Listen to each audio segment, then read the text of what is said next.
Okay, here's a quick video on how to remove Toyota 4runner and some Tacoma lower control arm bushings. Now the easiest and cheapest way is to just buy the whole new lower control arm. It already has the bushings in it. However, if you want to put in polyurethane bushings like I'm doing, you have to remove the old worn out bushings. So the first thing you're going to do is get a sawzall and cut the top off of this. So I'm going to do that now and bring you back. Okay, now with the top piece, that piece cut off, that's the inside of the assembly, the inside piece. Cut that piece off. You can still see the spool part still in there. So now you need to drive that out. You can either drive it out with a hammer or you can drive it out with a bottle jack. I'll show you that next. So here I have my bottle jack. Mine is screwed to a piece of wood. You don't need to do that. You can just press it against that. But I have a little spacer in there, and as I twist the bottle jack down, it pushes the inner part of the bushing out. And I'll show you why you need that out in a minute. But after I get that out, I'll bring you back. Okay, so now that we have the inner part of the bushing removed or pressed out, now this is the way I do it. It may not be the right way, but this is the way I do it. You can get your sawzall blade in here and you can just score the inside of that bushing. Now, you don't want to cut into the outer metal part because that's the actual control arm. But this inner metal part, that's where you want to score that, and I'm going to show you that and bring you back. Okay, I've made my cuts, and you can see 2 cuts there. I'll show you why I did 2. Now, a thing to keep important to note is you want to make sure your sawzall blade stays nice and parallel with the arm.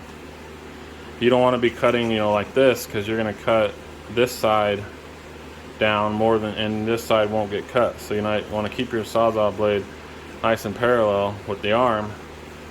And I just did 2 little cuts. There's a cut right there. There's a cut right there. Now again, don't cut into this base metal. You want to cut into the inside bushing metal. So now I'm going to show you my next step. Now my next step, I just get a hammer and a punch, and you can put the punch in between those 2 cuts, if I can get the light right, and you can just peel the metal right out of there. If it stops on you, then you can take the punch and hit on the inside portion of the bushing, right there, all the way around, and then that will get that bushing out easier. A lot of times those bushings are a real pain in the butt to get out. But that's why I cut 2 cuts, because now I'm essentially peeling it right off there, and it takes the tension out of it, and it falls right out.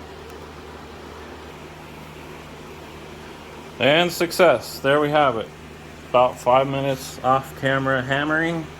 I did lightly hammer around the outside to get it to go out evenly, because if you hammer in one spot, it'll try to crook it in there. So I touched it around the rim a little bit, but a couple minutes, a couple big hits of the hammer, and it's out.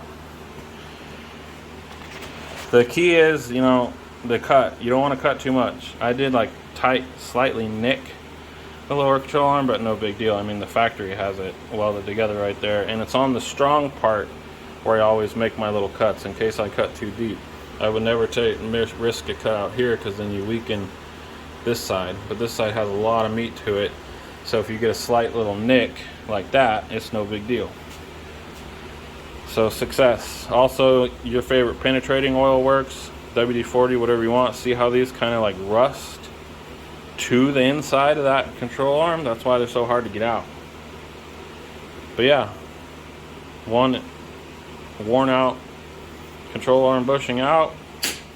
Now I can go ahead and put my polyurethane bushings in, so hopefully I never have to do this again. And if you're curious how I press the polyurethane bushing into the control arm, this Maddox part number, this Maddox ball joint press from Harbor Freight, it all comes in the kit. This one perfectly receives the new ball joint. It's this tube piece, you want to call it, perfectly sits on the outside ring and doesn't hinder this from coming through. It actually accepts it. And then I just use a piece of metal that doesn't come in the Maddox kit. You can get any piece of metal, any piece of flat metal, and then I just screw it down. Now with anything from Harbor Freight, I put anti-seize on the threads, and that's how I press the new bushing in.